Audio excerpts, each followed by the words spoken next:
Alright guys, real quick just before the video begins, I just want to let you know that these are my brand new upload dates and upload times. Now this is what I'm going to be sticking to from here on out due to me having real life work, so I can't upload as often as you've been seeing.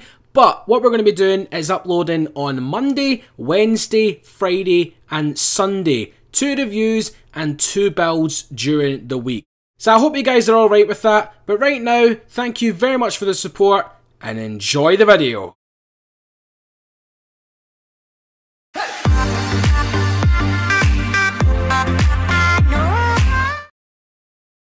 Alright guys, how you doing, and welcome back to Forza Motorsport 7 for another episode of Driven and Drifted. Now the car that I'm going to be using today is one that has been making many headlines over the past few days. It is, of course, the very quick 2018 Porsche 911 GT2 RS. So you might be asking yourself, just how quick? Try 6 minutes 47 seconds around the Nurburgring quick.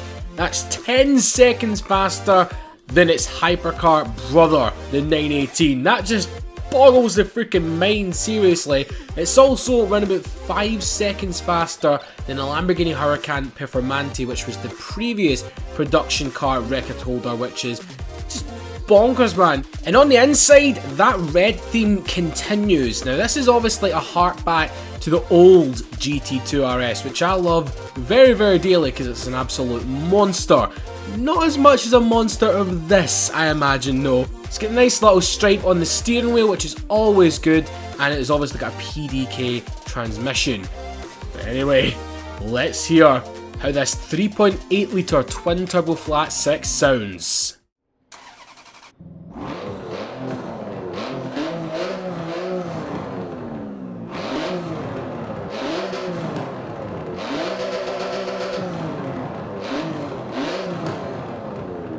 God, it just sounds like a bunch of wasps are stuck up the exhaust pipe, man. So crackly. So just like the previous episode, we are visiting a track which is returning to the Forza series after quite some time.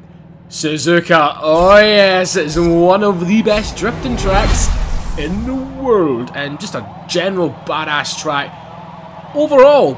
And that is a great place to bring one of the most general badass cars overall. So yeah, I think it looks very good in the sunlight. And that is really the only problem that I have with Forza Motorsport 7 so far. You can't really see the car in all its glory until you come out in the sunlight, because that hangar in the loading screen is pretty damn dark. Anyway, enough chit chat about lighting. Let's have some fun in this thing. 3, 2, 1 and go! Burning the tyres right through first and second, then we've got the grip in third. That's it Porsche now. I'm expecting quite a bit, just a tad amount of downforce from this thing, because have you seen that wing? Oh my god. It's absolutely ginormous, man. Now, here's me thinking that the GT3 RS wing couldn't be improved on, and they've gone ahead and done it.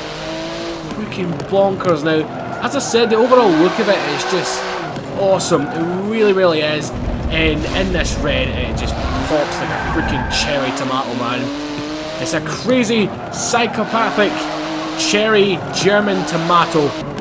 It spits a lot of flames as well, just like the M5 and the M6, which I drove previously. That's a word, Frank. Previously is the word. Oh, through the tunnel. Oh. Sounds good. Now up into the tight hairpin up here. This is a corner which I sometimes muck up, but not in this thing. Kinda. Oh god, the arse is about to come out. The arse is about to come out, man. That's not what I expected. Okay, because I know a lot of you guys on Facebook and Twitter were saying to me that this thing is basically a freaking Widowmaker. But so far, I'm not really seeing where you are coming from. It actually seems pretty damn good. Now, we do have traction control off and stability control off. Oh my god, and it wants to drift. Okay! That's a surprise. Alrighty then, now we're finally going to have a Porsche 911 which doesn't want the pendulum on us. Oh, if that's the case, then I'm going to be very happy. Very happy. Now, obviously, first lap is just a warm-up lap, just trying to get used to the car and the track. This blooming brilliant around Suzuka, man. Now, as I said at the beginning there, this thing has recently just dominated the Nurburgring production car lap record. 6 minutes and 47 seconds.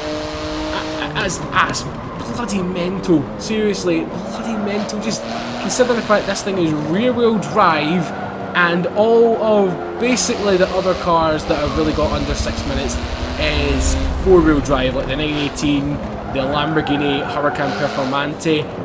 This just shows you what good aerodynamics does, man. Anyway, let's have some fun. Let's hang the arse out and see if we don't die. So I've done this in previous 911s, and it's kind of like a recipe for disaster, but this thing seems to be quite willing to have a play. Okay, it's 4th gear around that corner. This is a pleasant surprise, man. Can't say, I mean, I was kind of judging the book by its cover, because the old GT2 RS, it was a phenomenal car. It did have quite a lot of grip, right? But that, it could snap out on you at any point, really. It was a very, very twitchy car.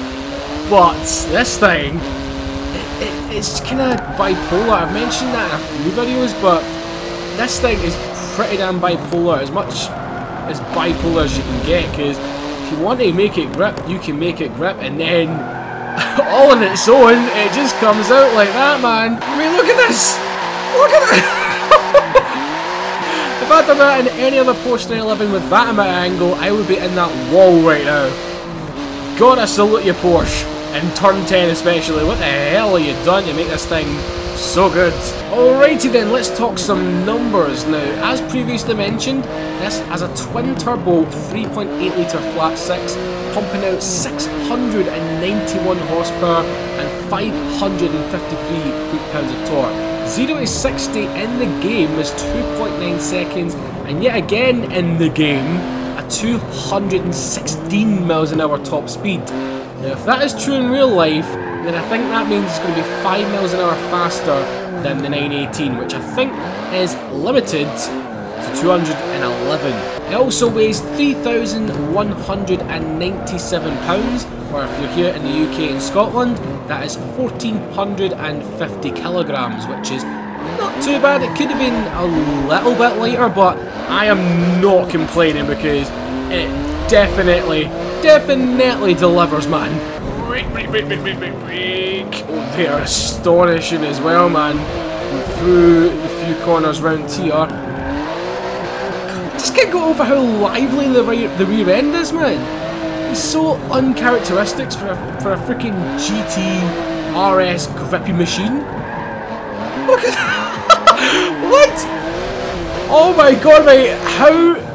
How do we not rotate on that, man? How the hell do we not spin out? That angle was mental. Jeez. I'm kind of speechless right now, man. Seriously, I mean, this thing can run with the best in terms of, like, drifting. Oh, man. I don't think I've been this speechless in a very long time, guys.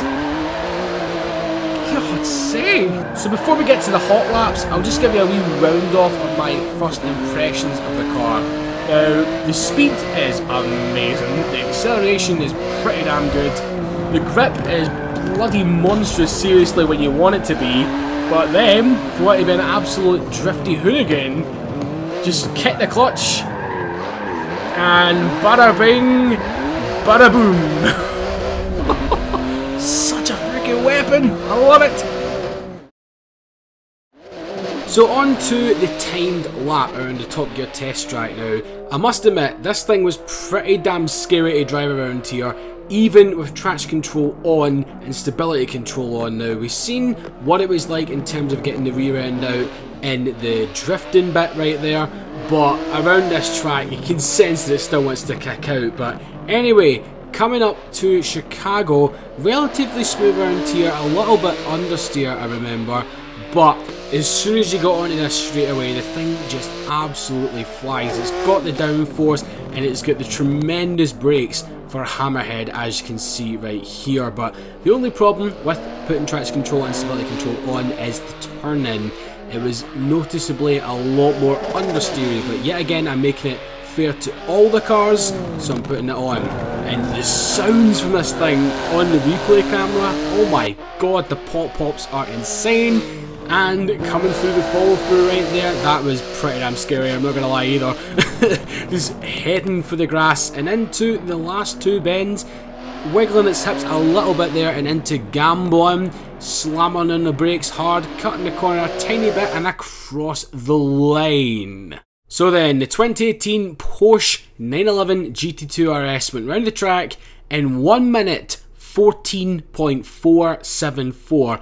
Obviously, it was going to be faster than the BMWs, but yet again, we've only done 3 cars so far, so it's going to be interesting to see what sort of hyper track mentalists are going to be able to beat this thing.